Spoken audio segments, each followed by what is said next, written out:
So the data that you get back from 123D is quite a bit. So the best thing to do to look at the data is just hit H on the keyboard and just see more or less what you're working with. We have a series of locators. We have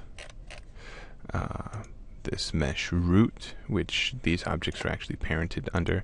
So textured and untextured are parented under that. So if we display children, you get to see we have that. I'm not for the most part, the untextured portions, let's look at that mesh.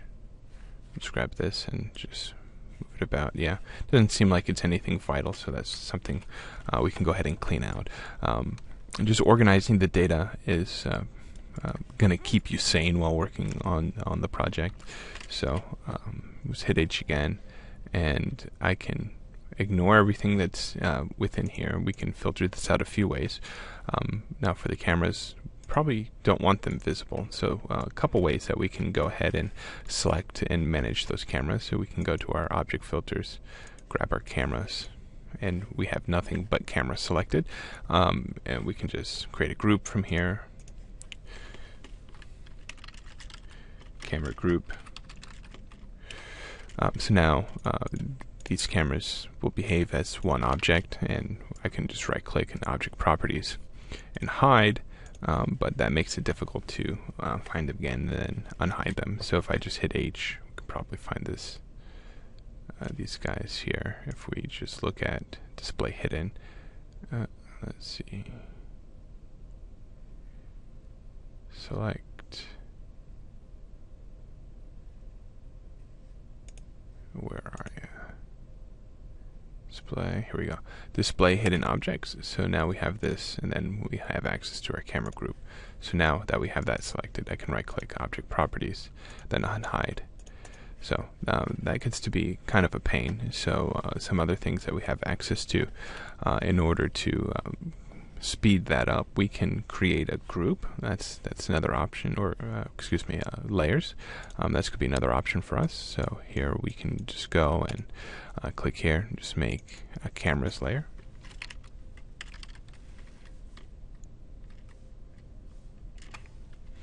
And we can just hide that.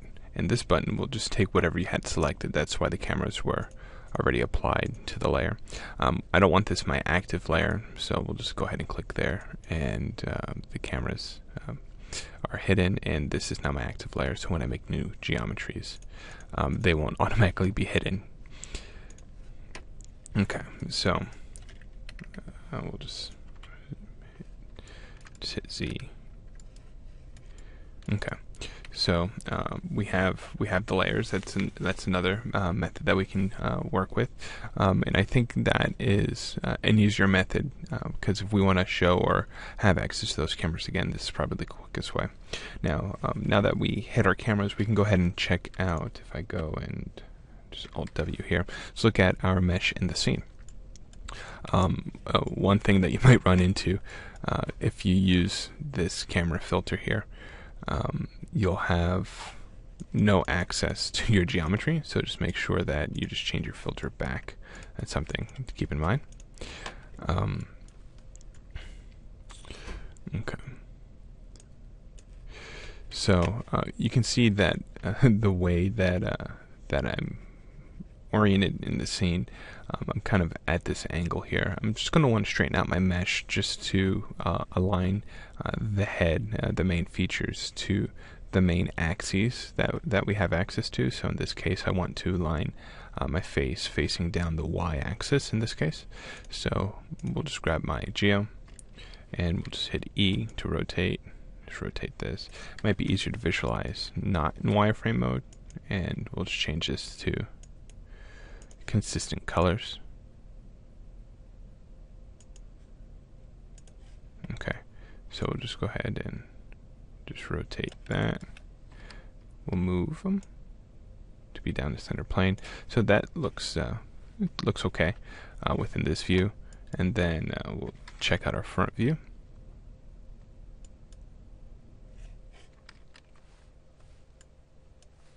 Okay. Let's see, I'm just trying to get this to maximize. It doesn't seem to want to. There we go. Okay, so let's just try to get this facing. Let's kind of get it vertical.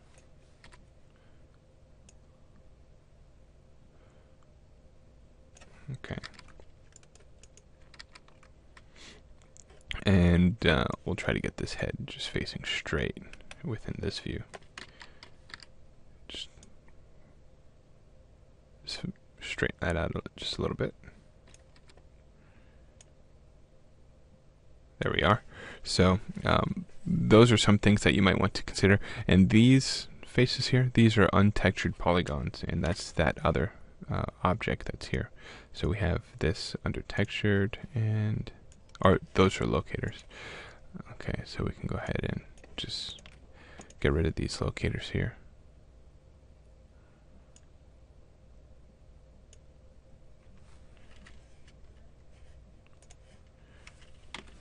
Cool. So I didn't necessarily need those. They could prove useful. If you're going to want to use them. I never really looked at the locator data, but it's useful as for modeling purposes. But in this case, we actually have the model here. If I had more locators, I can use this more as a reliable tool. But in this case, they're kind of sporadic in their placement. So we'll just get rid of those. Oops. Reselect them and then clean that out. So now my scene, the only things that I should have this main dummy object. It's just a locator or a null. It's just here, and my mesh is parented to that. So this is a decent place to work from. Now, I probably can get this more precise down the center and in position and orientation, but I should be okay with where I'm at. So we'll just save out the file and just move on.